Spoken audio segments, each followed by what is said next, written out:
प्रथम शब्द है धर्म और आखिरी शब्द है मम। पहला शब्द क्या है? धर्म और आखिरी शब्द है मम। इसी में सारा रहस्य छुपा। अधिकांश लोगों के मन में ये प्रश्न रहता है, धर्म क्या है? मंदिर जाना धर्म है क्या?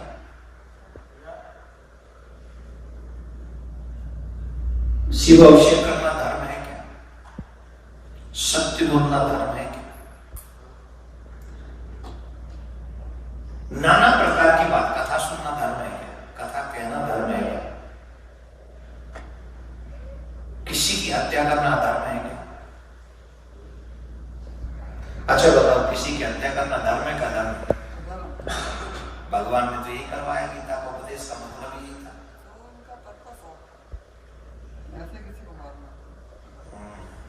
तो धर्म में भेद हुआ, समझना पड़ेगा ना धर्म। हम सबको गीता क्यों रहस्य है? गीता का ज्ञान सर्वश्रेष्ठ ज्ञान क्यों है? इसीलिए यहां पर है, पहला शब्द है धर्म और आखिरी शब्द है मम। इसका मतलब है गीता मेरे धर्म का निरूपण करती है कि मेरा असली धर्म क्या है, मेरा परम धर्म क्या है। धर्म कहते किसको?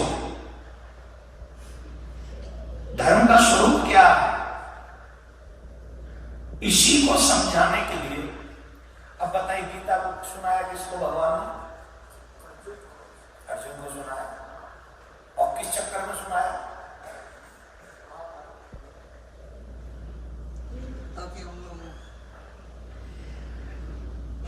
खुद ही तो गया था भगवान के पास सहायता मांगने।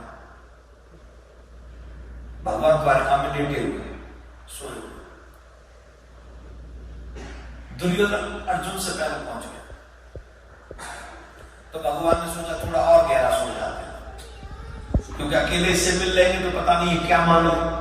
और द्वार पर आए हुए व्यक्ति जो मांगे सो देना चाहिए, और रिश्तेदार जैसे नहीं देंगे तो और रिश्तेदारी खराब होगी। तो गहरी नींद में सो गए। वो भी पट्टा बड़े गजब था दुर्योधन। बैठने का ढंग ही नहीं पता कि कहां बैठना चाहिए। वो भगवान के सिराने जाके बैठ गया। कहां बैठा? भगवान के सिराने, सिर पे नहीं, सिराने। गजब कर दिया, सिर पे ही बैठा दिया। जैसे भगवान अपने पलंग पे लेटे हुए हैं, तो जहां जिधर सिर था उधर ही कुछ रखा होगा, वहां जाके बैठ गया, सिराने बैठ गया। एक भक्त ने ऑब्जेक्शन किया कि ये रॉन्ग, इज रॉन्ग, ये पाप है। भगवान के सिराने बैठे। हम और आप तो भगवान के चरणों में दंडवत करते हैं, साष्टांग दंडवत करते हैं, और ये जाके भगवान के सिराने बैठ गया। भारतीय संस्कृति में कभी भी अपने बड़ों के सिराने नहीं बैठना चाहिए। इवन जितने भी बच्चे सुन रहे हैं इसको समझ लें, बराबर में भी नहीं बैठना चाहिए। जो हमारे लिए सम्माननीय लोग हैं उनकी बराबर में भी नहीं बैठना चाहिए। इसका एक बहुत प्यारा सा उदाहरण अगर आप समझेंगे, भरत जी महाराज का उदाहरण समझिए। जिस समय राम जी वन को गए, वनवासी वेश बना गए, भरत जी ने भी पूरा वनवासी वेश बनाया। जैसे राम जी बने वैसे ही बने। अच्छा, अब किया क्या? पूरी पृथ्वी में गड्ढा खोद के रहते हैं नीचे। अरे बोले ऐसा क्यों कर लो, पृथ्वी पे तो रहो। बोले मैं इसलिए कर रहा हूं क्योंकि पृथ्वी पे तो मेरे राम रहता है, क्या मैं राम की खिलाड़ी में रहूंगा? सबते सेवक धर्म कठोरा। आप किसी से भी मिल लो, सब कहेंगे हम आपके सेवक हैं, बताइए क्या सेवा करें। इट्स इजी टू से क्या है योर सेवक। सर्वेंट कहना ठीक नहीं है, सर्वेंट दूसरे लहजे में आ जाएगा। सेवक में थोड़ी भावना भी चमक रही है। नहीं, मैं सर्वेंट भी कह सकता था, I am your servant, but not good. उसमें फीलिंग अलग टाइप की आ जाती है। सेवक में अच्छी आती है। तो सबते सेवक धर्म कठोरा। सबसे मुश्किल काम है धर्म का, सेवक का। अब मेरे राम पृथ्वी पे रह रहे हैं, तो मैं भी पृथ्वी पे रहूंगा तो मेरे धर्म का अपमान हो जाएगा। सेवक धर्म अपमानित हो जाएगा। इसलिए पृथ्वी में गड्ढा खोद के राम जी के साथ वो भरत जी अपनी भक्ति का प्रदर्शन करते, मतलब अनुभव जीते हैं, प्रदर्शन नहीं करते, भक्ति को उस तरीके से जीत, स्वामी को उतना आदर देते हैं। तो ये उनका धर्म हो गया, भरत जी महाराज का, सेवक का। तो धर्म क्या है? गीता किस धर्म के विषय में हमें संदेश दे रही है? दुर्योधन कहां बैठा जाके? सिरहाने। तो एक ने कहा ये तो गलत काम कर रहा है, भगवान के सिरहाने बैठ गया। बोले नहीं नहीं, कुछ गलत नहीं कर रहा, बहुत अच्छा किया है। चुम्बक की एक खासियत होती है, लोहे को खींचती है अपनी तरफ। चुम्बक को क्या बोलते हैं इंग्लिश में? मैग्नेट। उसकी एक खासियत है, वो लोहे को अपनी ओर खींचती है। वैसे पाप की भी एक खासियत होती है, पापी को अपनी ओर खींचता है। ध्यान देंगे इस बात को। पाप में भी एक खास बात ये होती है कि पापी को अपनी ओर खींचती है। पाप खींचता उसे अपनी तरफ, उस मैग्नेट की तरह, उस चुम्बक की तरह। बोलिए सही जगह पे ही तो बैठा है। कैसे? बोले भगवान की पीठ में पाप रहता है, भगवान के हृदय में धर्म रहता है और भगवान की पीठ में पाप रहता है। इसीलिए हमारे यहां मंदिर के पीछे प्रणाम नहीं किया जाता, भगवान के आगे प्रणाम किया जाता है। अच्छा, कईयों को तो ये पता ही नहीं है, हूं तो आप यहां कर रहे हो, कईयों को तो पता ही नहीं है। आप उन महानुभावों से जाके मिलो तो कईयों ने तो मंदिर जहां भगवान की पीठ है वो वहां गड्ढे कर रखे हैं, माथा टेक टेक के गड्ढे कर रखे हैं उन्होंने मंदिर में, क्योंकि उन्हें पता ही नहीं कि भगवान की पीठ को प्रणाम नहीं किया जाता। ये नॉलेज आनी चाहिए, ये थोड़ा सा समझ आना चाहिए, इसीलिए मैंने इसमें एक्सप्लेन कर दिया। तो भगवान की पीठ का दर्शन होगा सिरहाने बैठने के बाद, और जब पीठ का दर्शन होगा तो पाप बढ़ेगा, पुण्य नहीं। दुर्योधन कौन है? पापी की पुण्यात्मा। तो पाप ने खींचा कि नहीं? कोई आसन रखा हो, कोई कुछ रखा हो, उसे सामने ले जाता बैठा खींच के। इतना ही बलवान, बहुत बलवान था ही। भगवान सो रहे हैं, चलो सिरहाने नहीं बैठते, सामने बैठ जाते तो कम से कम दर्शन होते रहेंगे।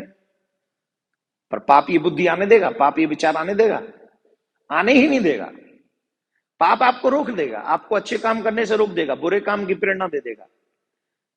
अब हमारी बात पे बिलीव न मानो तो आज फ्राइडे है, देखो सामने वाले रोड पे कितने लोग किधर जा रहे हैं, खेलने ही जा रहे होंगे सब, भगवत गीता का पार्टी करने जा रहे होंगे। पाप ही तो खींच रहा है। तो दुर्योधन सही जगह बैठा है, ठीक ही बैठा अपनी जगह पर, पीठ पीछे ही अधर्म रहे, आगे हरि के आ नहीं सकता, आगे धर्म सदा ही रहे, भगवान के आगे नहीं आ सकता, क्योंकि वहां धर्म रहता है। और इतने में अर्जुन आए, अर्जुन के बैठने की जगह बदल गई। अर्जुन कहां बैठे? भगवान के चरणों में। और जैसे ही अर्जुन आकर बैठे और चरण दबाने लगे, तुरंत भगवान ने आंखें खोल दी। ये सो रहे थे कि सोने का नाटक? भगवान कभी सोते नहीं है। आप लोग ओम जय जगदीश हरे करके अपने मंदिर चले जाते हो, भगवान नहीं सोते। जब तुम सोते हो तो भगवान तुम्हारी रक्षा में तत्पर होते हैं। कोरोना में रक्षा की है कि नहीं ठाकुर जी ने तुम्हारी? जब अमेरिका के न्यूज हम सुनते थे, ट्रक के ट्रक लाशों से भरे पड़े जा रहे हैं, जगह नहीं मिल रही, इलाज के लिए हॉस्पिटल कम पड़ गए, उसके बाद भी अगर हम और आप यहां बैठकर कथा सुन रहे हैं, सत्संग कर रहे हैं, भगवान के सामने बैठे हैं, तो हमको समझना चाहिए कि हमने जो पूर्व में सत्कर्म किए हैं, सत्संग किए हैं, उनका प्रभाव है कि हम आज भी जिंदा हैं। ये उसी का प्रभाव है। रात रात भर जग के इन ठाकुर जी ने हम सबकी रक्षा की है, हम माने या न माने।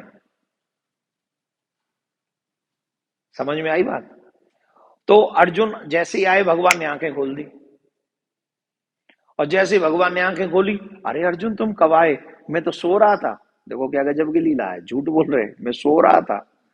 ये सोते हैं? ये सो जाए तो दुनिया सो जाए। मैं तो सो रहा था। नहीं, वो जस्ट प्रभु अभी आया। अच्छा आए हो, बताओ। दुर्योधन चीख के बोला, मैं भी हूं यहां पर। भगवान ने यूं मुड़ के देखा, अच्छा तुम भी आए हो। दो तरीके के लोग होते हैं, गेस्ट दो प्रकार के होते हैं, एक वांटेड, एक अनवांटेड। एक जिसको आप चाहते हैं कि वो आए, और एक हम जैसे जिसको चाहते हैं कि ना आए। ये आएंगे तो 2 घंटे हमको बैठना पड़ेगा, लेकिन कुछ ये भी चाहते कि आएंगे तो हमारे 2 घंटे सफल हो जाएंगे। आप उन्हीं में से आए, आप सब उन्हीं में से आए। जो है कि नहीं आए वो तो आए ही नहीं, वो ही नहीं आए, आप तो आए ही हैं। 2 प्रकार के गेस्ट होते हैं कि नहीं आपके घरों में, बताओ? एक वांटेड, एक अनवांटेड। आ गए तो फिर ठीक है, अब इट्स ओके, चाय ले लो, पानी पी लो, कुछ खा पी लो, निकलो। लेकिन जो वांटेड हो, जिन्हें हम लाइक करते हैं, वो तो फिर क्या नहीं कर देते, अरे वाले साहब, उनके चेहरे की अलग ही चमक हो जाती है उस समय उन्हें देख के। और जो घर में होता है सब ज्यादा से ज्यादा उनकी सेवा में लग जाते हैं। सही है ना? अर्जुन वांटेड है और दुर्योधन अनवांटेड है। भगवान अर्जुन को लाइक करते हैं और दुर्योधन को नहीं करते, क्योंकि उसका कर्म ऐसा है।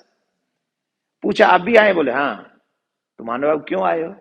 बोले आपको पता है कि युद्ध होगा, तो युद्ध में आपसे सहायता मांगने के लिए आए। भगवान ने कहा आप जैसे लोग जहां होंगे वहां युद्ध ही होना है, और क्या होना है। ऐसे समझो जैसे पाकिस्तान, जहां पाकिस्तान जैसी विचारधारा होगी वहां लड़ाई होनी ही है। भगवान बोले अच्छा अर्जुन तुम क्यों आए? बोले मैं भी सहायता लेने के लिए आया हूं। तो भगवान ने निर्णय किया कि दोनों आए, दोनों को सहायता देना ठीक है। तो एक तरफ तो अपने आप को रख दिया। ये गीता का सार समझा रहा हूं, ध्यान से सुनना। गीता की उत्पत्ति यहां से है। अधिकांश हमारे सामने ये बातें आती हैं कि अर्जुन के भ्रम को दूर करने के लिए भगवान ने गीता का पाठ सुनाया। ये गलत है। ये जो प्रसंग मैं आपको सुना रहा हूं, यहां पता चलता है कि अर्जुन को भ्रम हो ही नहीं सकता। He knows everything. अर्जुन को काहे का भ्रम है? ये प्रसंग हम सुनेंगे तो हमें समझ में आएगा कि अर्जुन बड़े अच्छे ढंग से जानता था कृष्ण कौन है।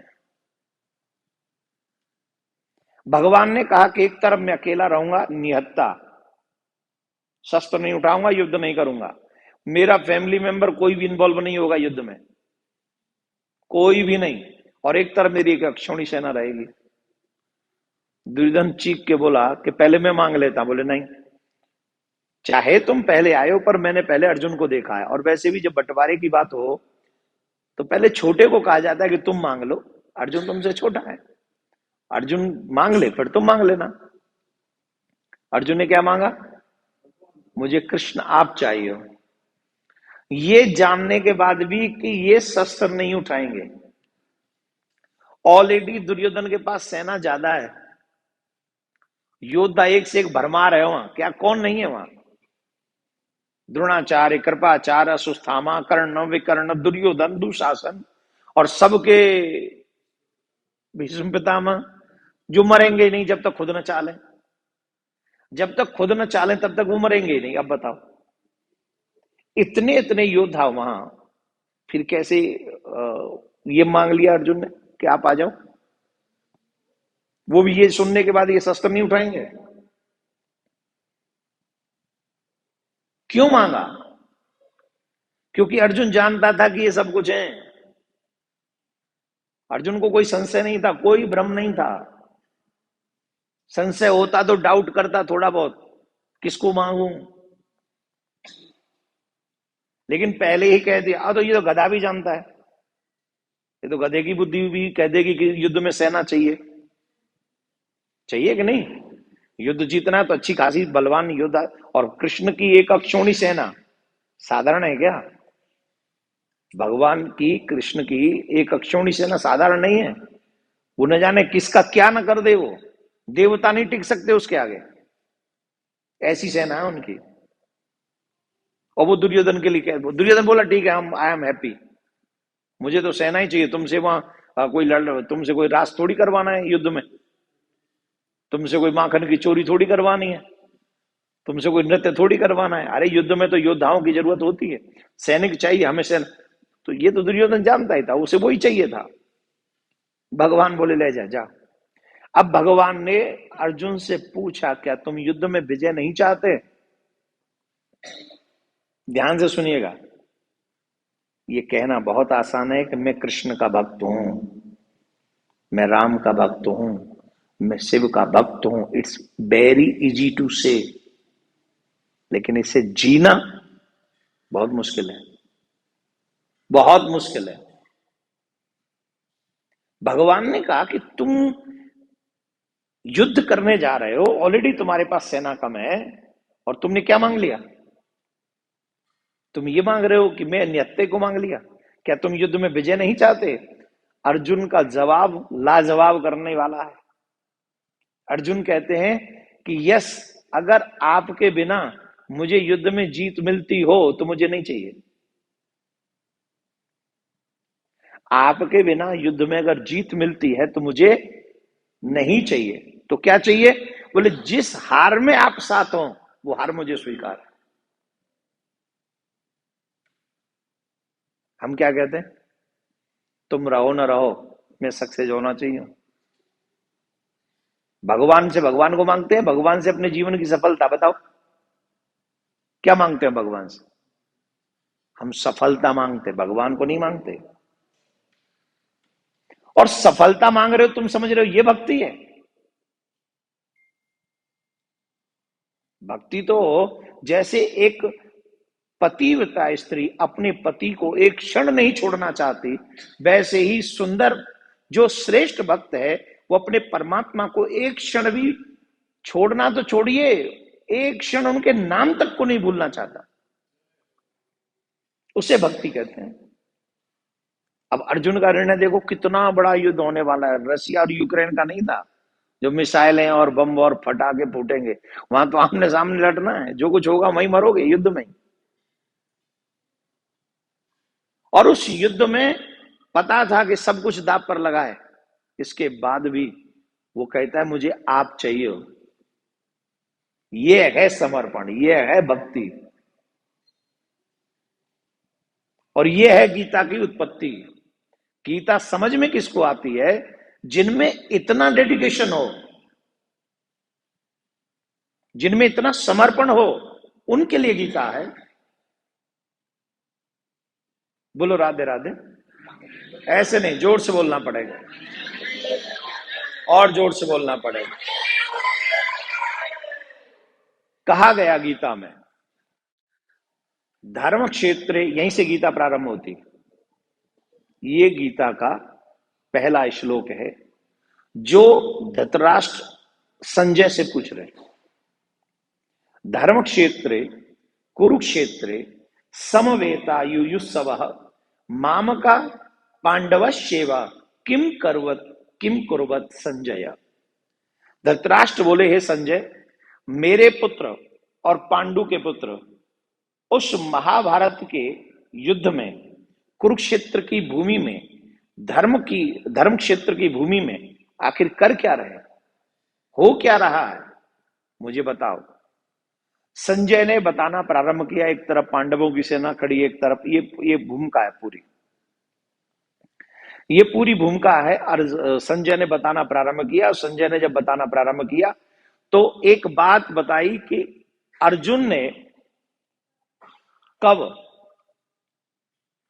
अर्जुन ने भगवान श्री कृष्ण से एक बात कही कि एक काम करो कृष्ण। बोले क्या? बोले मेरे जिस समय पितामह भीष्म ने शंख बजाया दुर्योधन की बात सुनकर, क्योंकि सबसे पहले दुर्योधन गया द्रोणाचार्य जी के पास में, ये देख लो ये सैनिक हमारे और ये सैनिक उसके हैं, याद रखे हमें एनी हाउ पितामह भीष्म की सुरक्षा करनी है। और उसकी बात को सुनकर पितामह भीष्म ने बहुत जोश में आकर दुर्योधन को जोश दिलाने वाला ऐसी शंख ध्वनि की। उनके शंख की ध्वनि को सुनकर भगवान श्री कृष्ण ने भी अपना पांचजन्य शंख उठा लिया। पांचजन्य हसी केशो देवदत्तम धनंजय पौंड्रम दद्मो महाशंख भीम कर्मा ब्रकोदरा। भगवान श्री कृष्ण ने पंचजन शंख उठा लिया और अर्जुन ने देवदत्त नामक शंख उठा लिया, और बड़ी जोर से इनमें सभी किस किस ने कौन कौन सा शंख बजाया यहां पर वर्णन किया गया। खूब जोर से शंख ध्वनि, ऐसी शंख ध्वनि जिसको सुनकर बड़े बड़े योद्धाओं का हृदय फटने लगे। और जब ये शंख ध्वनि चल रही थी तब भगवान श्री कृष्ण से अर्जुन ने एक बात कही, बोले हे कृष्ण, ऋषि के समतदा वाक्य मिदमाह महिमते सैन्योर भयोर मध्य रथम स्थापय में च्युता। मेरे रथ को इन दोनों सेनाओं के मध्य में खड़ा कर दो, पांडवों की और कौरवों की, दोनों दलों के बीच में रथ को खड़ा कर दो सखे, मैं देख लूं भरकर नजर यहां कौन मरने को खड़े, कौन है वो पापी जो कौरवों की विजय चाहते, पांडवों बाणों के अर्जुन के अपने प्राण देना चाहते। मैं देखना चाहता हूं कौन कौन दुष्ट दुर्योधन का साथ देने के लिए आए। भगवान श्री कृष्ण कौन है?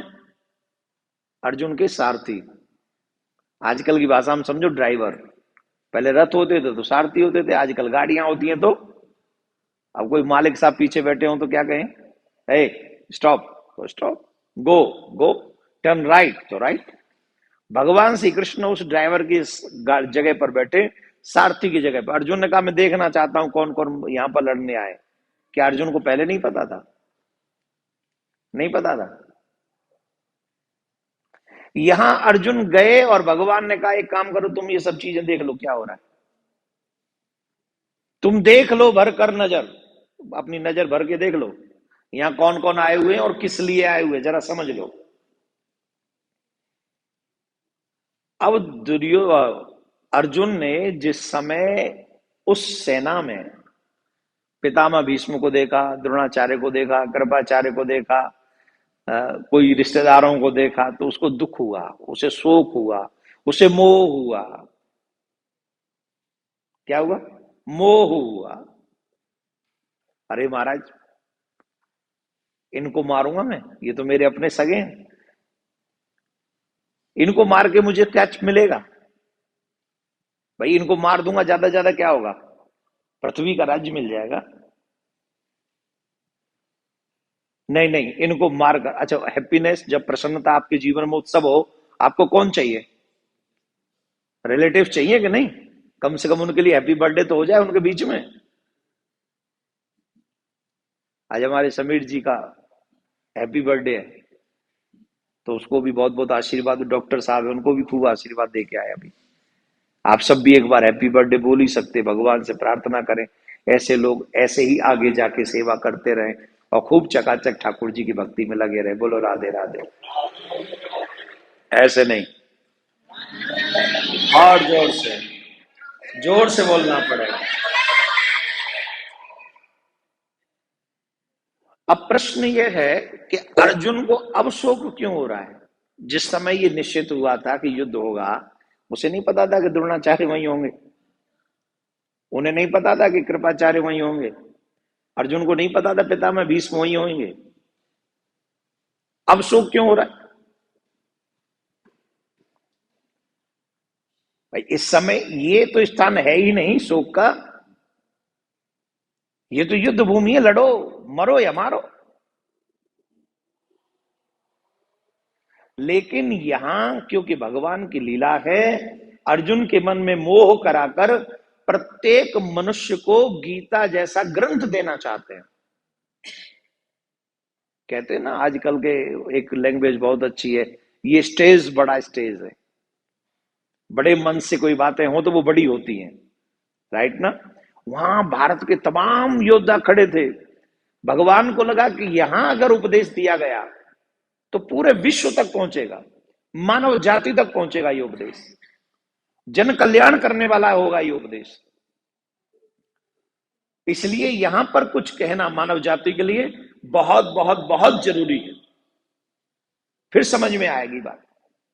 तो अर्जुन को यहां भ्रम होना और भगवान का यहां उपदेश देना, ये गीता का मर्म, ये गीता का ज्ञान हम तक पहुंचाना, हम मनुष्यों को ये समझाना कि तुम जिस पे मोह कर रहे हो, जिस पे तुम, अच्छा तीन चीजें हैं, तीन चीजों को समझिए आप, और वो तीनों चीजें बहुत सुंदर हैं। वो तीन क्या हैं? वो, ध्यान से सुनना, वो, मैं और ये। समझ में आई? वो, मैं और ये तीनों नित्य हैं। ये तीनों ही नित्य हैं। ये, वो और मैं। वो कौन? भगवान। मैं माने जीव, और ये माने माया। जो मनुष्य इन तीन को समझ ले, ब्रह्मांड का सबसे बड़ा ज्ञान उसे मिल गया। इसके आगे कुछ है ही नहीं।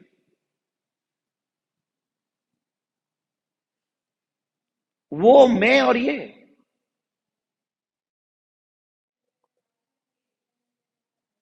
वो अज है, मैं अज हूं, और ये अजा है।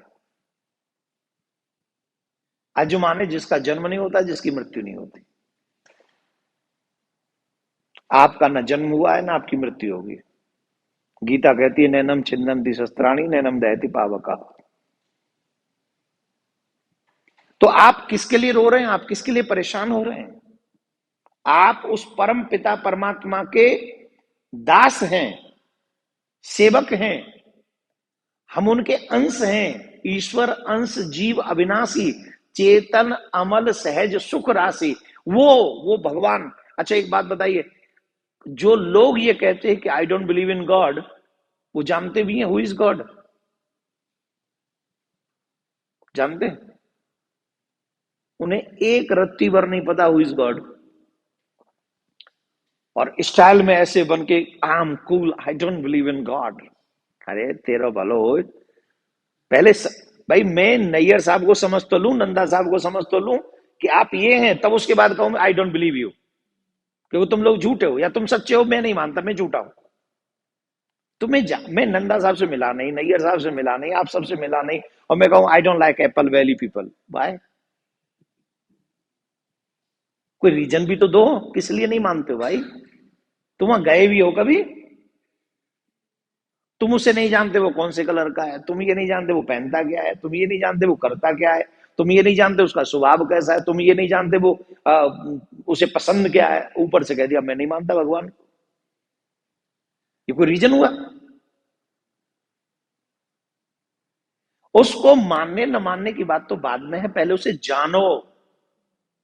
पहले जानो फिर मानो। और नहीं माना उसके बाद कह दो ना मैं नहीं मानता, पर जानने की कोशिश तो करो। और उसको, वो माने भगवान, माने वो कृष्ण, मानो वो कृष्ण जो है, उससे जानने की जरूरत अगर हो तो गीता का स्वाध्याय करना ही चाहिए। इन तीनों के स्वभाव को, भाव को, लीला को, कर्म को समझाने के लिए ही ये गीता है। वो, मैं और ये। अच्छा ये तीनों एक तरीके से न तो जन्म लेते हैं ना मरते हैं। ये तो थे और हैं और रहेंगे, यही सत्य है। माया भी कभी समाप्त नहीं होती। होती है क्या? माया नहीं होगी तो संसार नहीं होगा।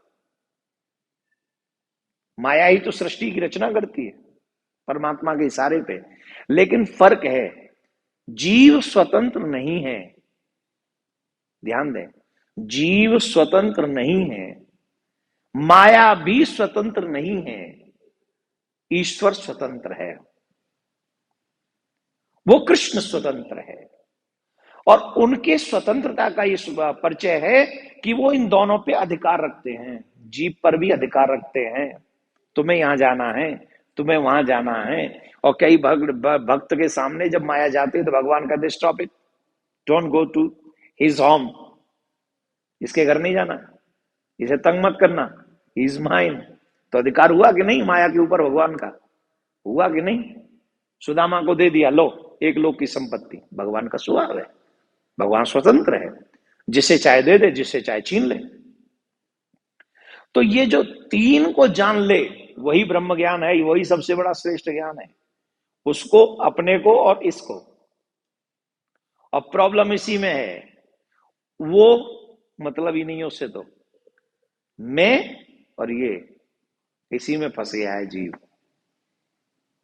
और इसी के चक्कर में भगवान से दूर है। किसके चक्कर में? मैं और ये। अच्छा, मैं को भी वास्तविकता में पहचान नहीं पा रहा है।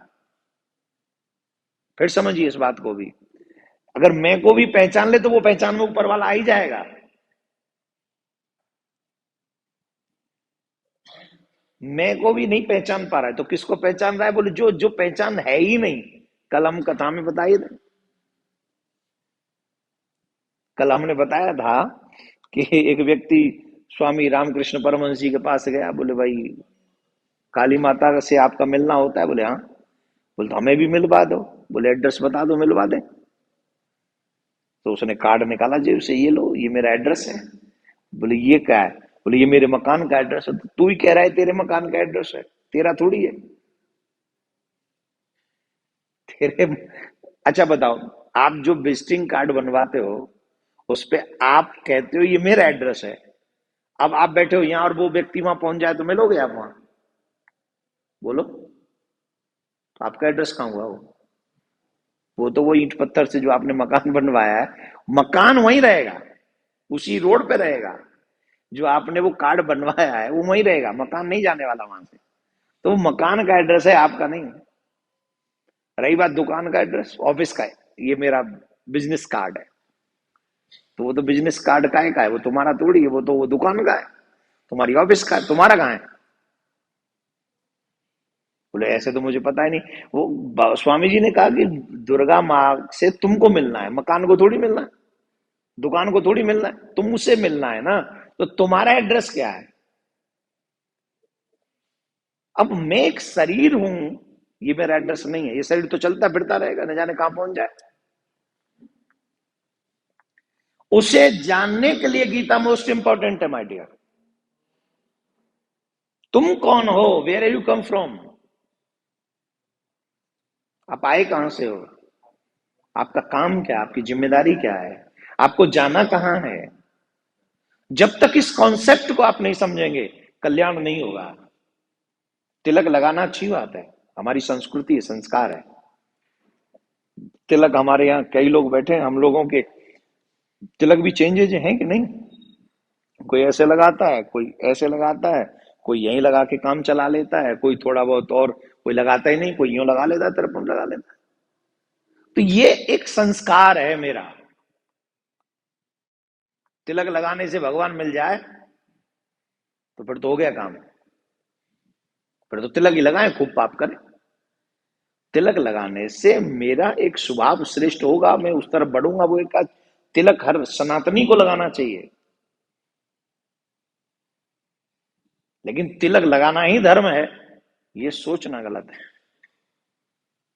तिलक लगा लिया तो झूठ मत बोलो, तिलक लगा लिया तो किसी को दुख मत दो, तिलक लगा लिया है तो किसी का बुरा मत करो, कंठी पहन लिए तो असत्य भाषण मत करो, उल्टा सीधा मत खाओ। गीता सिखाती है, धर्म ग्रंथ सिखाते हैं कि आप जब ईश्वर को पाने के लिए चलते हैं तो आपको स्वभाव ईश्वर जैसा बनाना चाहिए। वो दयालु है, वो सत्य बोलता है, वो सबको कृपा वर्षाता है, वो सब पर दया करता है, उसका करुणा से भरा हुआ, उसे करुणा सागर कहा जाता है। वैसे ही बनो जैसे उसको पसंद है। तो उस अपने को जब तक आप नहीं पहचानेंगे, आपको पहचानने का काम कराती गीता, आपको खुद को पहचान कराती है। तो उसे नहीं जान सके तो अपने आप को ही जान लो। ब्रह्म सूत्र अथा तो ब्रह्म जिज्ञासा, उस ब्रह्म को जानने की जिज्ञासा रखो या खुद को जानने की जिज्ञासा रखो। न तो ब्रह्म को जानने की जिज्ञासा है, न खुद को जानने की जिज्ञासा है, यहीं पर प्रॉब्लम है। इंग्लिश में कहते हैं questioning is better than answering. आपके मन में क्वेश्चन तो हो, चाहे अपने लिए हो चाहे भगवान के लिए हो। जानना है तो क्वेश्चन होगा, जानना ही नहीं चाहते तो क्वेश्चन कहां से होगा? अब वो देखो कौन सी स्थिति बनी हुई है अर्जुन की इस समय। पितामह भीष्म को देख के, कर्ण द्रोणाचार्य जी को देख के गुरु हैं, कृपाचार्य जी को देखकर तमाम रिश्तेदार उस तरफ हैं, कोई भाई है, कोई चाचा है, कोई ताऊ है, कोई अंकल है, कोई कुछ और है। उनको देख के मोह हो गया और पीछे जाके बैठ गया अर्जुन, मैं नहीं लड़ूंगा इनसे। अब वैसे कल्पना करो इस समय कृष्ण जी की क्या हालत हुई होगी, है? कि जिसका सारथी बनने के लिए हम तैयार हुए, इधर सेना, चारों तरफ सेना खड़ी है, और जिसके सारथी बने हुए हैं वो रथी क्या कह रहा है? I don't want to fight, मुझे नहीं लड़ना। थोड़ी देर यहां आने से पहले कहते थे तो कम से कम बेइज्जती तो ना होती यहां के खड़े होने में। अब यहां से लौट के जाएंगे इस चक्कर में कि जिसके हम सारथी बने वो रथी लड़ना ही नहीं चाहता। अर्जुन ने अपने विषय में तो सोच लिया, भगवान के विषय में तो सोचा ही नहीं। बेचारे ये किसको मुंह दिखाएंगे, ये किससे कहेंगे कि हम जिसके सारथी बने थे वो लड़ना बंद कर दिया, उसने छोड़ दिया। और रथ के पीछे वाले भाग में सर पकड़ के बैठ गया, बोले नहीं नहीं मुझे नहीं लड़ना। क्यों नहीं लड़ना? रीजन क्या है? तो यहां पर जो अर्जुन ने संशय प्रकट किया वो सुनने वाला, किस लिए नहीं लड़ना। और मुझे ऐसा लगता है अर्जुन के इन संशयों को, इन बातों को आज मनुष्य सुनना नहीं चाहेगा। क्यों? जो अर्जुन ने उस समय संशय प्रकट किया, आज हमारे समाज में वो सब हो रहा है, और बिना लड़ाई के हो रहा है। सुनिए, अर्जुन ने पूछा भगवान से कि चलो मैं युद्ध जीत भी गया तो मुझे मिलेगा क्या? बोले देख, दो चीज मिलेंगी। क्या? इस युद्ध में हारने के साथ भी कुछ मिलेगा और जीतने के साथ भी कुछ मिलेगा। बोले क्या मिलेगा? बोले अगर जीत गया तो पूरी पृथ्वी का साम्राज्य मिलेगा तुझे, और कदाचित अगर हार गया, युद्ध करते करते मर गया, तो तुझे स्वर्ग मिलेगा। रोने वाली बात क्या है? सर झुका के बैठा हुआ है तू, है डोंट बी सैड यार, खड़ा हो, लड़, धनुष उठा। बोले अच्छा एक बात बताओ, अगर मैं मर गया तो स्वर्ग मिलेगा? बोले हाँ। और यहां जीत गया तो? बोले तुम्हें विजय हो गई तो तुम पृथ्वी का राज्य भोगोगे। बोले महाराज एक बात बताओ, पृथ्वी पे और स्वर्ग में दोनों जगह आनंद है? कहीं सुख है? भगवान बोले सुख तो नहीं भाई, न तो सुख पृथ्वी पे है और न सुख स्वर्ग में है। बोले फिर क्यों मरवा रहे हो हमें? भाई फिर क्यों मरवा रहे हो, या फिर हमारे हाथों से क्यों मरवा रहे हो? ये तो हम देख चुके, पृथ्वी पे भी सुख नहीं है। दुर्योधन के पास इस समय राज्य है, फिर भी लड़ने को तैयार है। कहां है सुख उसके पास में? और स्वर्ग में अगर मर के हम चले भी गए स्वर्ग में, तो स्वर्ग में अगर हम पहुंच भी गए तो स्वर्ग में है क्या? क्षीणे पुण्य मृत्यु लोके वसंती। जैसे ही हमारे सत्कर्म नष्ट हो जाएंगे हमको पृथ्वी पर भेज दिया जाएगा। क्षीणे पुण्य मृत्यु लोक वसंती, भेज दो, पृथ्वी भेजो। तो वहां भी सुख नहीं है, तो फिर क्या फायदा युद्ध का? और मैं युद्ध करूं और अपनों को अपने हाथों से मार दूं, तो कृष्ण आप समझ नहीं रहे कितना बड़ा अधर्म हो जाएगा। भगवान बोले चलो हम नहीं समझ रहे तो पंडित जी आप ही समझाओ, कितना बड़ा अधर्म होगा जरा बताओ, कितना बड़ा अधर्म हो जाएगा, हम समझना चाहते हैं। अर्जुन ने कहा हे कृष्ण, हे मधुसूदन, मैं अपनों को मारकर विजय प्राप्त नहीं करना चाहता। न कांक्षे विजयम कृष्ण न च राज्यम सुखानी च, किम नो राज्येन गोविंद किम भोगे जीवतेन वा। हे कृष्ण, मैं न विजय चाहता हूं न राज्य चाहता हूं, सुखों को ही हे गोविंद। हमें ऐसे राज्य में क्या प्रयोजन जो अपने ही लोगों को मारकर हमें वो राज्य मिले? उस राज्य का हम करेंगे क्या? हमें जिनके लिए राज्य भोगना है, जब हैप्पीनेस जीवन में आती है तो अपने लोग चाहिए कि नहीं? सपोज आप बहुत बड़े बहुत बड़े बहुत बड़े रिचेस्ट पर्सन बन जाओ, चारों तरफ आपकी जय जयकार हो, लेकिन आप घर में अकेले बैठे हो, कोई पूछने वाला भी ना हो सर कैसे हो, आप अपनी खुशी किसी से शेयर ही ना कर सको, आपको खुशी में दो लोग वाह वाह करने वाले ना हो, तो क्या फायदा वो सुखी का, वो प्रसन्नता किस काम की? बोले मैं इनको मार दूंगा तो ये तो मेरी खुशी में शामिल ही नहीं होंगे, फिर ये सारा राज्य मेरे किस काम का, अपनों को ही मारकर। और इनमें देख रहे हो गुरुजन है, चाचा है, ताऊ है, लड़के हैं, उसी प्रकार दादा मामा ससुर और पौत्र सभी तो हैं, इन सबको मारना पड़ेगा।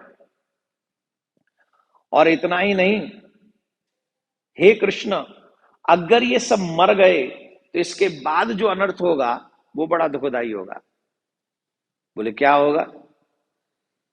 कुलक्षये प्रशंति कुल धर्मा सनातन, धर्मे नष्टे कुलम कृत्वा धर्मो भी व्यक्त्यता। जब मैं इनको मार दूंगा तो कुल का नाश, सनातन का नाश, धर्म नष्ट हो जाते हैं। धर्म के नाश हो जाने पर संपूर्ण कुल और पाप भी, पाप से पूरा परिवार नष्ट हो जाता है। इतना ही हो तो भी समझ लूं, और भी होगा। अधर्मा व्यक्ता कृष्ण पृश्यंती कुल स्त्रिय स्त्रीषु दुष्टासु वार्णे जायते वर्ण संकर। जब पुरुष मर जाएंगे तो सारी स्त्रियां एक एजेड थोड़ी हैं, एक ही उम्र की थोड़ी हैं, यंगस्टर्स भी तो हैं, यंग स्त्रियां भी तो हैं। यहां मरने वाले नाती भी होंगे, लड़के भी होंगे, ये तो सब युद्ध में मारे जाएंगे। तो जब ये मारे जाएंगे, जवान जवान स्त्रियां जब विधवा होंगी तो उन स्त्रियों का क्या होगा? उन स्त्रियों के गलत मार्ग पर जाने से क्या होगा? वासने संतान उत्पन्न होगी। यहां पर एक बात और मैसेज में देना चाहता हूं, बहुत अच्छी बात है।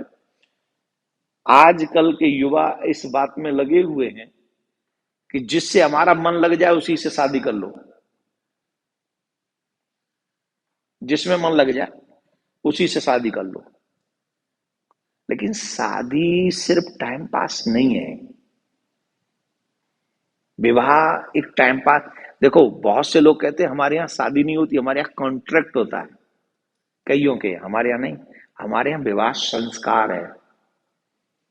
जैसे होता है नामकरण संस्कार, यज्ञोपवी संस्कार, वैसे ही विवाह संस्कार है। और विवाह इसलिए नहीं किया जाता कि हमें सामने वाले की बॉडी मिल जाएगी काम करने के लिए, ये तुम ये कमाओ, तुम ये खाओ, तुम यहाँ घूमने चलो, ये करो वो करो, इसके लिए नहीं विवाह किया जाता। तो विवाह किया ही जाता है इसलिए कि हम अपने पितरों का ऋण चुका सकें। क्या कर सकें? बिना पितरों के ऋण चुकाए तुम्हारी मुक्ति नहीं होगी, याद रखो। पितरों का ऋण चुकाना पड़ेगा। और पितरों का ऋण कब चुकेगा?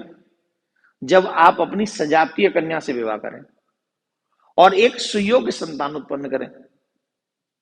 सुयोग्य मीन्स धर्मात्मा, धर्म को मानने वाली, तुम्हारे मरने के बाद भी तुम्हारे पितरों को जल देने वाली। समझ रहे हैं कि नहीं? बात समझ में आ गई?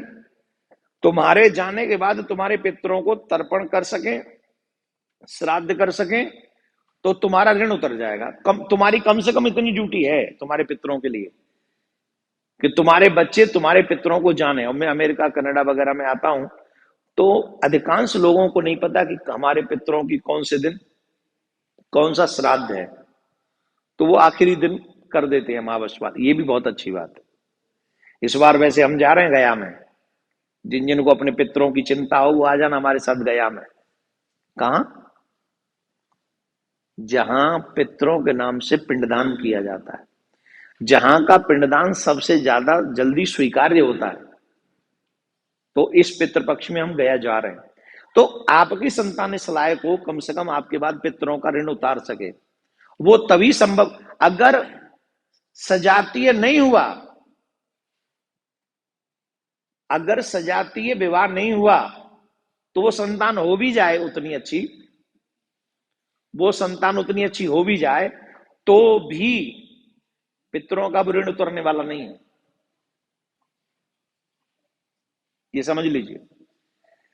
इसलिए अर्जुन को ये दुख है कि अगर इतनी सारी स्त्रियां विधवा हो जाएंगी, संतान होगी वर्ण संकर, जल न पितरों को मिल सकेगा। संतान होगी वर्ण संकर, जल न पितरों को मिल सकेगा। इधर इन्हें भी नरक मिलेगा, उधर मुझे भी नरक मिलेगा। एक और बात सुने, संतान श्राद्ध का त्याग करने वाली हो तो पितृलोकों को पितृलोक में दुख भोगना पड़ता है।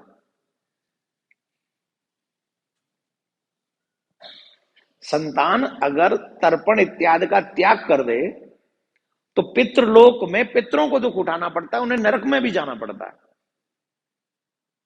इसलिए ये क्रियाएं, ये कर, अच्छा बहुत से लोग कहते हैं, हम नहीं मानते इन सब चीजों को, ये सब चोचलेबाजी है, ढकोसलाबाजी है, ये कहानी। अच्छा, सांस लेने का, यहां नाक से सांस लेगा, ये किसने बनाया? ये मानता है? भोजन भूख लगेगी मुंह से ही खाएगा, ये किसने बनाया? कान से खा ले। ये सारे रूल्स किसने बनाए? भगवान ने बनाया ना। मुंह से खाओ, आंख से देखो, कान से सुनो, नाक से सांसें लो, ये भगवान ने बनाया। वो भी भगवान ने बनाया है कि पितरों को तर्पण करना ही पड़ेगा। मानना है तो पूरा मानो या फिर कुछ भी मत मानो। नाक से नहीं, कान से सांस लेना शुरू करो, नहीं ले सकोगे तो मानना पूरा मानो ना। तो तर्पण भी करना अर्जुन का यही दुख है। अर्जुन की जो समस्या, अर्जुन जो यहां, अच्छा कौन सा अर्जुन कह रहा है? ये वो है अर्जुन है जो वहां नित्य भगवान को ले आया कि आप मेरे संग चलो, आप मेरे सारथी बनना, युद्ध में आप युद्ध मत करना, मैं लड़ूंगा। इस अर्जुन के मन में ये भाव आ रहा है ये तो सब पाप है, इनको मार दें तो पाप, ये सब मर जाएं तो पाप, मैं मर जाऊं तो भी पाप, संतान वर्ण संकर होगी ये भी पाप, वर्ण संकरता के कारण मेरे पितरों को नरक मिलेगा ये भी पाप। भाई वेद इसको कहते हैं कि नहीं कि किसी की हत्या करना पाप है? पुराण इस बात को कहते हैं कि नहीं किसी की हत्या करना पाप है? बोले हाँ पाप है। फिर ये पाप आप हमसे क्यों करवा रहे हो? भाई किसी की हत्या करना अगर पाप है तो ये पाप आप हमसे क्यों करवा रहे हो? आप तो मुझे इसी पाप में तैयार कर रहे हो ना। क्यों करवा रहे हो आप मेरे से ये काम? और कहते हैं वर्ण संकर कुल घातियों को, कुल को, देखो मैं जो कह रहा हूं वो गीता में लिखा है, जो मैंने अभी एक्सप्लेन कर दिया, एक एक शब्द लिखा है। संकरो नरकाएव कुलग्राना कुलस्य च पंतति पितरो होसा लुप्त पिंड, लुप्त पिंडदोत क्रिया। जब हम वर्ण संकर कुल घातियों को और कुल को नरक में ले जाने के लिए भी होता है लुप्त हुई पिंड क्रिया, हमारे पितरों को लुप्त हुई पिंड और जल की क्रिया वाले अर्थात तो श्राद्ध तथा तर्पण से वंचित इनके पितर लोग भी अधोगति को प्राप्त होंगे। ये अर्जुन कह रहा है जो मैंने अभी आपसे बताया कि जहां जल तर्पण इत्यादि ना हो, पिंडदान ना हो, उनके जो पितृ ऑलरेडी जा चुके हैं 2 पीढ़ी 10 पीढ़ी 5 पीढ़ी पहले, उनकी भी अधोगति हो जाती है। हे जनार्दन, जिनका कुल धर्म नष्ट हो गया, ऐसे मनुष्यों का अनिश्चित काल तक नरक में वास होना निश्चित है। ध्यान से सुनिए, हे जनार्दन, जिनका कुल धर्म नष्ट हो गया, क्या हो गया? जोर से बोलो, ईमानदारी से बताओ कितने सनातनियों का बचा है कुल धर्म?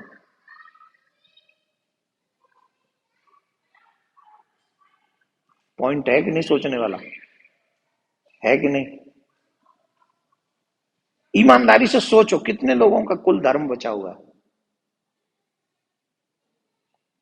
आधुनिकता के इस दौर में हम लोगों ने सारे धार्मिक क्रियाओं को धीरे धीरे अपनी सुविधा अनुसार ढाला है। हाँ जी कि ना जी? है जी? अपनी सुविधाओं के अनुसार जहां जहां हमें लगा कि इसमें सुविधा है वो हमने स्वीकार कर लिया, और जहां जहां हमें लगा कि इसमें सुविधा नहीं है उसको हमने अस्वीकार कर दिया।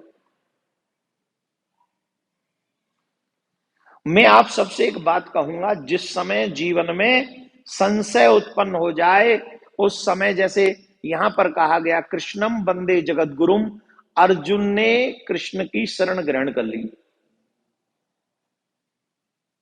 जब भी हमें लगे कि हमारे जीवन में भी संशय उत्पन्न हो रहा है, हम लोग भी अपने धर्म से च्युत हो रहे हैं, हम लोग भी भटक रहे हैं, तब हमें सदगुरुदेव भगवान की शरण स्वीकार कर लेनी चाहिए। देखो, जगत गुरु कोई उपाधि नहीं है, आजकल जगत गुरुओं की कमी नहीं है, और हम समस्त जगत गुरुओं को नमन करते हैं, जो अभी हैं, जो हुए थे और जो होंगे, उनके भी चरणों में सत सत नमन करते हैं, सबके चरणों में। गुरु हो, सदगुरु हो, ये कितनी भी व्याख्या आप कर लीजिए, सही मायने में तो जगत गुरु एक ही है। कौन है? कृष्णम वंदे जगत गुरु। आगे भाव आएगा मामेकम शरणम व्रज। हम 6 दिन अमेरिका में बोलेंगे, आज एक दिन है, 5 दिन और लगातार गीता पे ही बोलेंगे। और हमारा मेन वेश रहेगा 2 ही कांड, एक कर्म कांड और एक भक्ति कांड। इन 2 पे हम ज्यादातर बोलेंगे। वैसे 3 विषय हैं, 3 विषय वो वेद में भी हैं, वो गीता में भी हैं, और वही रामायण में भी हैं, वही पुराणों में भी हैं, उपनिषदों में भी वही 3 हैं, ज्ञान कांड, कर्म कांड और भक्ति कांड, जिनमें से हम 2 पे बोलेंगे पूरे 6 दिन। जब आपको समय मिले, ये वीडियो कंटिन्यूस आपको मिलती रहेंगे यूट्यूब चैनल पे, आप सुनिए और अपने बच्चों को भी सुनाइए। अपने घरों में सनातनी संस्कृति को जिंदा कीजिए, बहुत जरूरी है। आप और हम सोच रहे हैं ना हमारे तो बस नहीं, हमारे बस नहीं है, नहीं चलेगी ये बात। मर जाने के बाद जब तर्पण नहीं होगा ना, हम लोगों की आत्मा तड़फेंगी, हम परेशान हो जाएंगे। इसलिए बहुत जरूरी है अपने धर्म को जानना, अपने धर्म को समझना, और खुद समझना नहीं, अपने बच्चों तक समझाना। जिन जगत गुरु की हम कथा सुन रहे हैं, वो जगत गुरु श्री कृष्ण।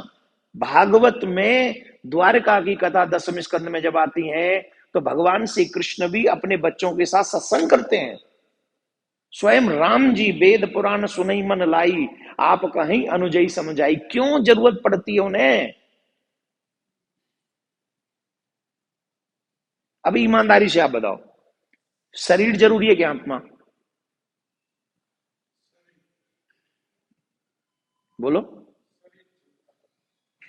हमको ये बताओ, शरीर इंपॉर्टेंट है क्या आत्मा है? मैं कहते हैं करते कोई नहीं, आप शरीर के लिए सब कुछ करते हैं, यही ना। लेकिन शरीर बिना आत्मा के क्या है? अब आप कहेंगे शरीर के बिना आत्मा क्या है? आत्मा फिर भी है। कहते ना ऊपर लिया आत्मा आई है, उसको कौन से शरीर की जरूरत पड़ी बताओ? आ गई ना। लेकिन आत्मा चली जाए तो शरीर कहां जाएगा बताओ? सिवाय चिता के कोई और जगह है? धर्म हमारी आत्मा की भी आत्मा है। ये धर्म जिसको हम लोग बार बार धर्म धर्म करते हैं, ये हमारी आत्मा की भी आत्मा है। और इसके बिना ऐसे समझो जैसे शरीर में से आत्मा निकल जाए तो शरीर को छूने भर से पाप लगता है। छू लिया तो जीवन अशुद्ध, शरीर अशुद्ध हो जाता है। जो मरे हुए शरीर को छूता है, जिससे आत्मा निकल गई, उस शरीर को अगर कोई छू ले तो वो अशुद्ध हो जाता है, उसे स्नान करना पड़ेगा सवस्त्र, उसे सवस्त्र स्नान करना पड़ेगा जिसने मरे हुए व्यक्ति को छू लिया है। ठीक वैसे ही जिसके जीवन में धर्म नहीं है, वो भी मरे हुए के बराबर है। मैं नहीं कह रहा हूं जिन हरि भगत हृदय नहीं आनी, जीवित सब समान सो प्राणी, ऐसा प्राणी मरे हुए मुर्दे के समान है। इसलिए जब भी जीवन में संशय हो, हमें उस संशय का निवारण करने के लिए भगवान की शरणागति ले लेनी चाहिए, सदगुरुदेव की शरणागति ले लेनी चाहिए। संशयों का निवारण गुरुदेव के पास होता है, इसमें कोई दो राय नहीं। मुझे एक कहानी याद आ रही है भक्त की। एक भक्त थे, बहुत ही श्रेष्ठ भक्त थे, और उन भक्त ने, छोटे से भक्त थे, नाम था गोपाल। माती पिता नहीं थे उनके, सिर्फ मां थी। और जब वो गोपाल भक्त गुरुकुलम में पढ़ने के लिए जाया करते थे, तो रास्ते में जंगल पड़ता था, जंगल। और जब रास्ते में जंगल पड़ता था तो वो डरता था, बेचारा बालक ही था, 5-6 साल का था। तो वो माँ से कहता था, माँ मुझे तुम छोड़ने चला करो और तुम मुझे लेने आया करो। माँ थी गरीब, नहीं, माँ ने कहा मैं तुझे रोज छोड़ूं, तेरे को लेके आऊं, तुम, तेरे भोजन की व्यवस्था कैसे होगी, सारे दिन तो मुझे मेहनत करनी पड़ती है। फिर बोले तेरा एक भाई रहता है। अब मन में भय है कि नहीं, मन में भय है कि नहीं बच्चे के। तो माँ ने कहा तेरा एक भाई है जिसका नाम है गोपाल, वो इसी जंगल में रहता है। क्या करता है, बोले गौएं चराता है। तो बोले जब जब तुझे डर लगा करे उस गोपाल को आवाज दे लिया कर। बोले वो आ जाएगा, बोले हाँ। मैं कैसे पहचानूंगा, बोले जब तू गोपाल बुलाएगा अपने आप दौड़ा चला आएगा। पहचान लियो वो ही है। उसके सर पे मुकुट होगा, पीताम्बरी होगी, हाथ में लकुट होगा, उसके मुखारबिंद पे मुस्कान होगी, मोर मुकुट होगा, ये ऐसी उसकी पहचान। बोले ठीक। अब महाराज ये गया बच्चा। उस दिन थोड़ी हवाएं तेज चल रही थी तो पत्ते एक दूसरे से, पत्ते नहीं, पेड़ में जब हवा चले तो खड़खड़ते हैं, खड़खड़ा रहे थे महाराज। आवाजें आ रही थी, यहां भी आ रही थी जब हम आए थे। क्यों जी डॉक्टर साहब? अरे महाराज चकाचक आवाज आ रही थी, ऐसा लग रहा था जैसे मतलब यही झांझ बजा रहे हो हमारे स्वागत में, वृक्ष ही झांझ बजा रहे थे। तो बड़ी जोर जोर से हवा चल रही थी आज सुबह दोपहर में जब हम आए। तो वो आवाजें आ रही थी, पत्तों की, डालियों की, पेड़ों से साए साए की आवाज आ रही थी। वो बच्चा डरा, उसको माँ का वाक्य याद आ गया कि जब तुझे डर लगे तो गोपाल को बुलाना। उसने चीख के, भैया गोपाल कहाँ हो तुम, आ जाओ। मैं डर, चीख के, भय के मारे, गोपाल आ जाओ, गोपाल आ जाओ, गोपाल आ जाओ। अच्छा बताओ ये भक्ति है कि भय है? भक्ति तो नहीं है ना, भय ही तो है। लेकिन माँ के वचनों पे विश्वास हुई। माँ ने क्या कहा है, तेरा भैया गोपाल आ जाएगा। कहा है। आजकल की मम्मियां कहती हैं बच्चों से कि तेरा गोपाल आ जाएगा, तेरा राम आ जाएगा, तेरा कृष्ण आ जाएगा। आजकल की मम्मी, आजकल के पापा क्या कहते, पढ़ ले, कुछ बन जा, नहीं तो सड़कन पे मट्टी डालेगो, कैसे भरेगो पेटियां महंगाई के जमाने में। कितने रुपए डीजल है, यहाँ पे पेट्रोल कितना रुपया डॉलर हो गया? 6, 6.5, 7 हो गया। हाँ, न्यू जर्सी में लगभग 6 के करीब है, 5.5, 6, और यहाँ 7 है। कितनी महंगाई है। अब हम क्या चाहेंगे, बच्चा भक्त बन जाए कि कुछ डॉक्टर बन जाए, इंजीनियर बन जाए, या कुछ पॉलिटिशियन बन जाए, बिजनेसमैन? बताओ क्या चाहेंगे, बताओ। चाहेंगे भक्त बन जाए? झूठे, एवं लंबी लंबी छोड़ रहे हो। ठीक है, मंदिर जाए, प्रणाम करे, महाराज आ जाए तो आशीर्वाद ले ले, यहां तक ठीक है। लेकिन सबको छोड़ के भजन ही करने बैठ जाए, ये तो नहीं चाहेंगे हम। लेकिन उस माँ ने वो सिखाया, ध्रुव की माँ ने भी वही सिखाया। आज ध्रुव जी कहां पहुंच गए? आज तक नाम आप जानते हो? ना आपकी जाति के, ना आपके क्या नाम, मोहल्ले के, ना आपके गांव के ध्रुव जी, फिर भी आप जानते हो। क्यों? विश्वास। विश्वास के कारण आप ध्रुव जी को जानते हो, समर्पण के कारण आप ध्रुव जी को जानते हो। वो हम में और आप में नहीं है। इतनी बार भी हम कथा सुन लें, कोई प्रभाव नहीं पड़ता हमारे जीवन में। हम जहां लास्ट 3 साल पहले थे वहीं आज भी हैं। अच्छा, कोरोना में जब कोरोना का हाहाकार मच रहा था, ईमानदारी से बताओ कितना ज्ञान जगा, कितना ज्ञानी हो गए थे हम उन दिनों में। ऐसा लगता था पता नहीं किस दिन अपन भी सिलट लें। कुछ नहीं भैया, कोई किसी का नहीं, भगवान ही है, हे ईश्वर, हे ईश्वर। अच्छा ईमानदारी से बताओ, आजकल जितना मन लग रहा है उतना ही लग रहा था भजन में कोरोना में? वो भी पहले वाले राउंड में। फर्स्ट राउंड कैसा था, टेल मी प्लीज। बताओ तो सही, मैं तुमसे पूछ रहा हूं, इंडिया का एक्सपीरियंस तो मुझे है।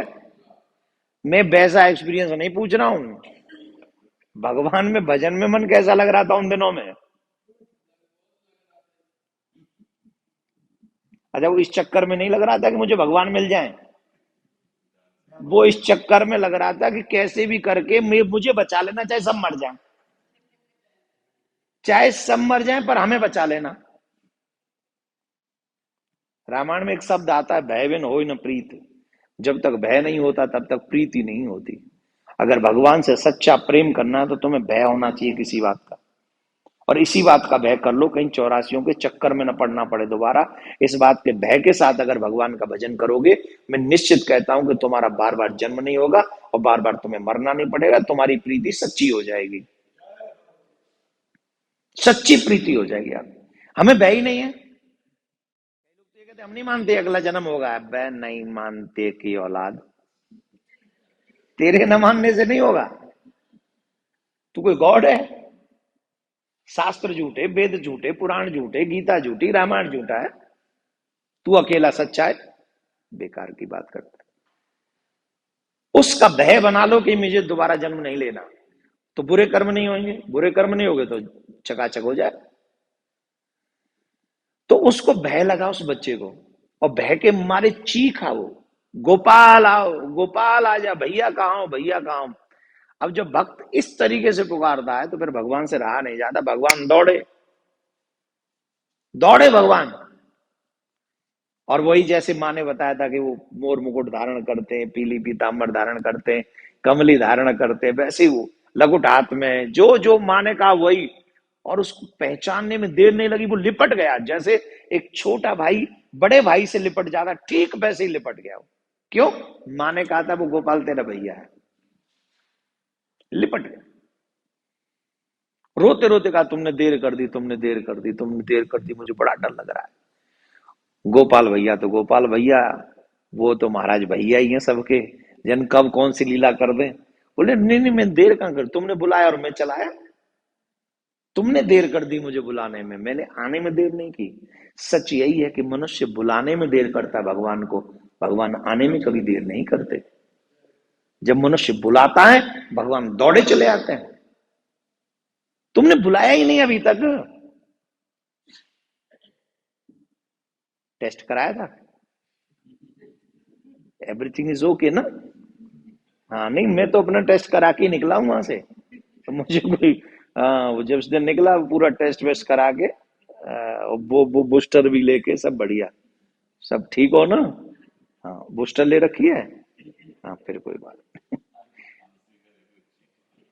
अच्छा, एक कोई छींक दे ना, ऐसा लगता है जैसे पाकिस्तान से ही पनपा हुआ आतंकवादी यहाँ बैठा हुआ है। क्या समय है देखो, छींकने पे पाबंदी, खांसने पे पाबंदी, और हे भगवान, जय हो प्रभु तुम्हारी लीला। चलो खैर, ये भी एक अनुभव है लाइफ का, ये भी सीखो। कहां थे हम? बोले तुमने बुलाने में देर कर दी।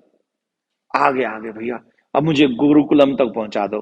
तो पहुंचाने के लिए गए, और भगवान ने कह दिया सुन, जब जब तुझे भय लगे मुझे बुला लेना, मैं आ जाऊंगा।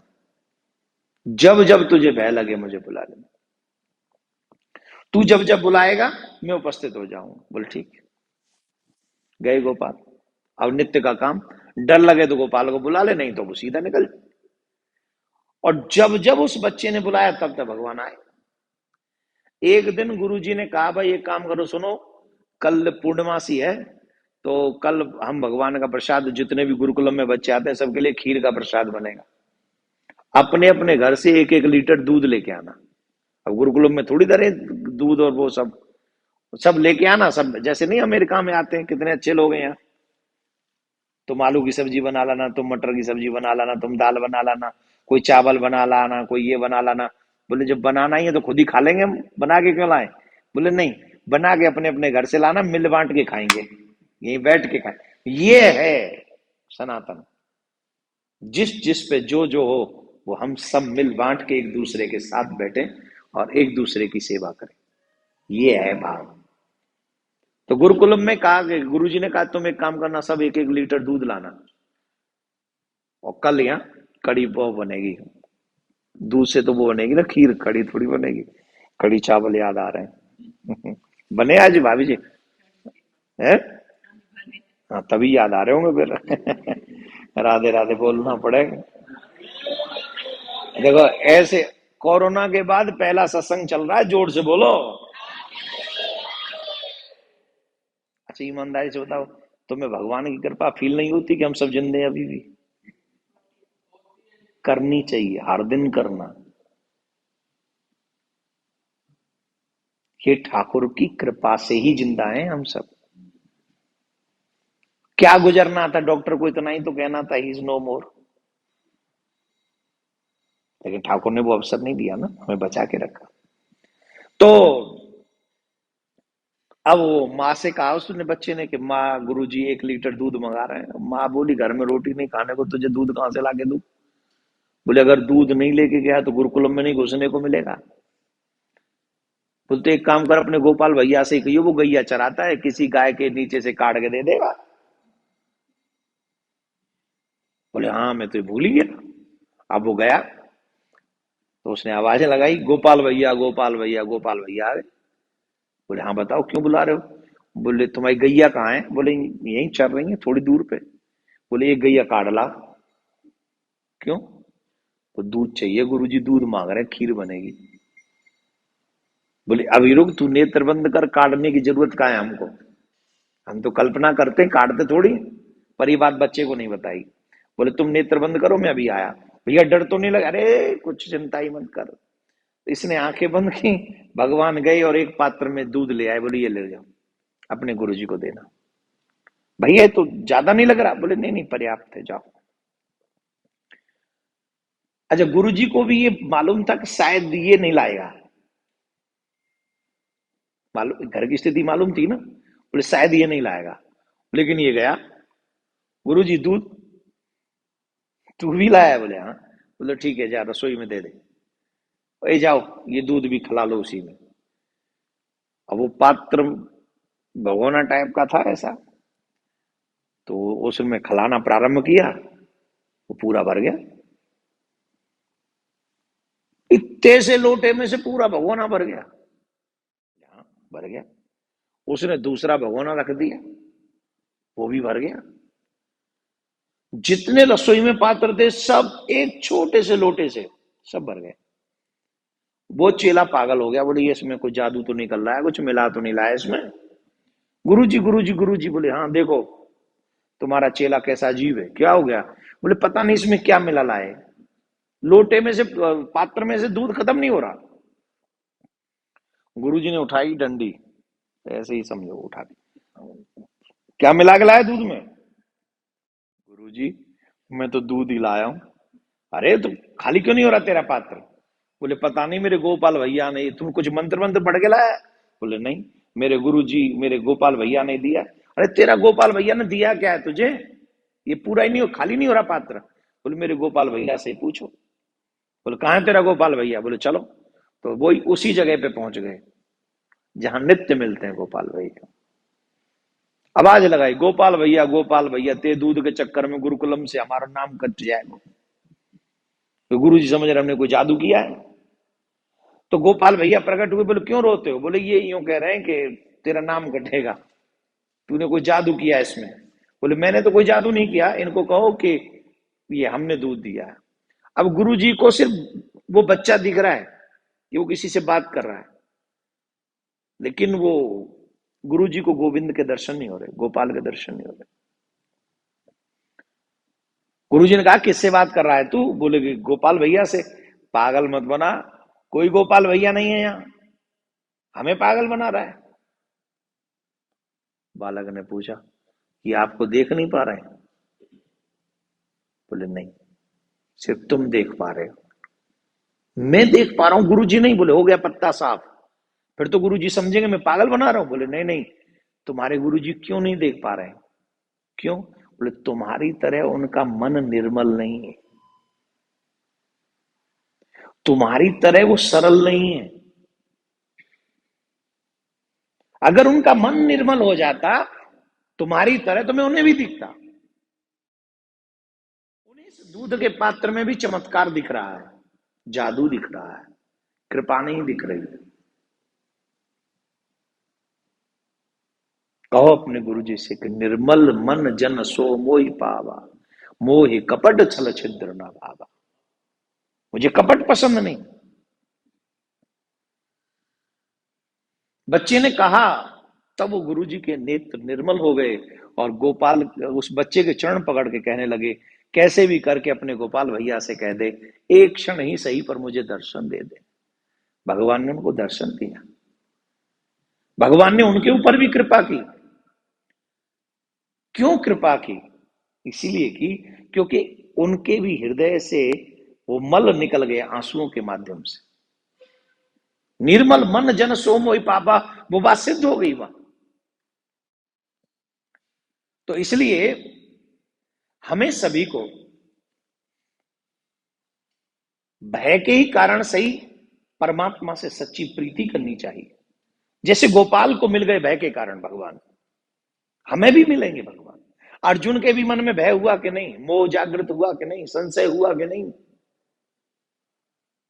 वो संशय का निवारण सदगुरुदेव भगवान कर रहे हैं। कृष्णम बंदे, जोर से बोलो। तो कृष्णम बंदे जगत गुरु, उनकी शरण जब तक हम ग्रहण नहीं करेंगे, हमारा संशय कैसे दूर होगा, हमारा भय कैसे दूर होगा? इस संसार में जितने भी भय हैं वो भगवान के आगे नहीं टिक सकते, समझ लीजिए। जितने प्रकार के भी भय हैं उन सब भयों को समाप्त करने का कार्य परमात्मा कर सकते हैं। और जब तक आपके मन में भय रहेगा, आप किसी भी सुख की अनुभूति नहीं कर सकते, किसी भी सुख की अनुभूति नहीं। बोलो राधे राधे।